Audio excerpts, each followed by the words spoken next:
اور یہ اللہ کا احسان ہی ہے، اس کا کرم ہی ہے کہ ایسا لگتا ہے کہ جیسے رمضان کل ہی شروع ہوا ہے.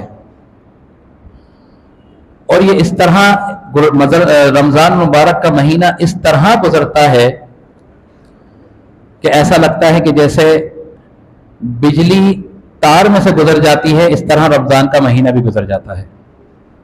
پلک جھپکتے رمضان ختم ہو جاتے ہیں اور پورے سال یہ انتظار ہوتا ہے، یہ کوشش ہوتی ہے کہ رمضان آئے گا تو ہم اس طرح اہتمام سے، پچھلے سال سے بہتر اہتمام سے اللہ تبارک و تعالیٰ کی بارگاہ میں رجوع کریں گے، اللہ کو منانے کی کوشش کریں گے، اللہ کو راضی کریں گے.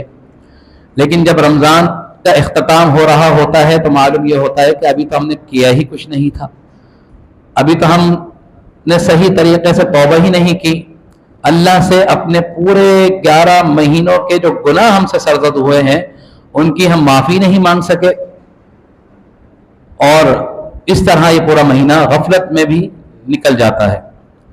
تو ابھی 2 یا 4 دن باقی ہیں اور یہ زندگی بھی 2 اور 4 دن کی ہے، تو ان 2-4 کو اس طرح گزاریں کہ یہ زندگی کے کل 2-4 دن باقی ہیں، اور اس کے بعد پھر نہیں پتا کہ اگلی زندگی میں اگلے سال ہمیں رمضان کی بہاریں نصیب ہوتی ہیں یا نہیں ہوتی. کیونکہ یہ مہینہ ایسا ہے کہ اس کی اگر قدر و منزلت کا آپ کو اندازہ ہو جائے تو یقین کیجئے کہ جتنا بھی ہم نے پڑھا ہے، علامہ صاحب موجود ہیں، جتنا بھی ہم نے پڑھا ہے، جتنا بھی ہم نے سنا ہے، وہ 1% بھی نہیں ہے، وہ 1% بھی نہیں ہے کہ اللہ تبارک و تعالیٰ کی رحمتیں اتنی عروج پر ہوتی ہیں.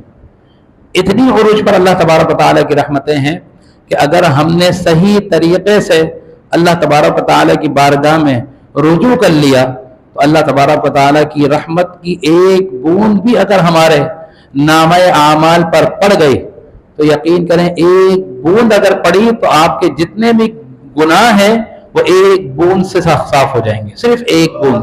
کیونکہ اللہ کی رحمت تو بہت وسیع ہے، ہم اس کا اندازہ نہیں لگا سکتے. تو لہٰذا اللہ تبارک و تعالیٰ سے دعا کیجیے، صحیح اہتمام کے ساتھ، خشوع و خضوع کے ساتھ جو ہے اللہ کو منانے کی کوشش کیجیے. سب کے لیے دعا کیجیے، گھر والوں کے لیے، دوست احباب کے لیے، اساتذہ کرام کے لیے، جو زندہ ہیں ان کے لیے، جو انتقال کر چکے ہیں ان کے لیے.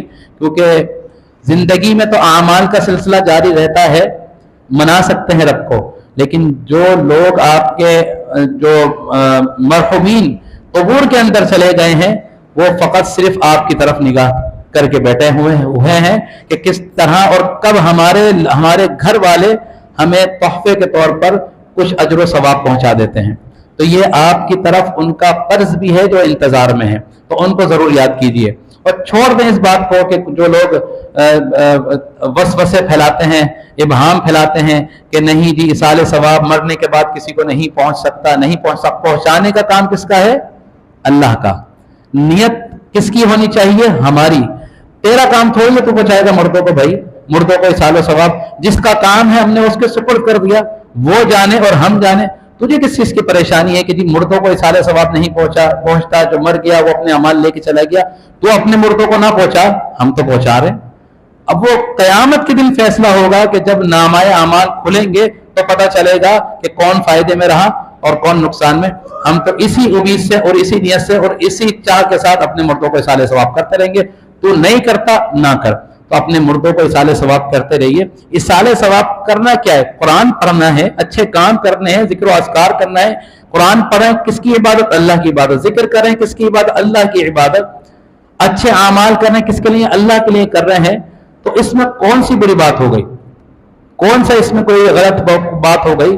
اچھا کام ہے، ہم کر رہے ہیں، ہماری نیت ہے اس کا ثواب ہمارے مرحومین کو پہنچے. اب ہم جانے، ہمارا رب جانے. تو کون ہوتا ہے بیچ میں جو ہے وسوسے ڈالنے والا؟ تو اللہ تبارک و تعالیٰ ایسے لوگوں کو بھی عقل عطا فرمائے، سمجھ عطا فرمائے.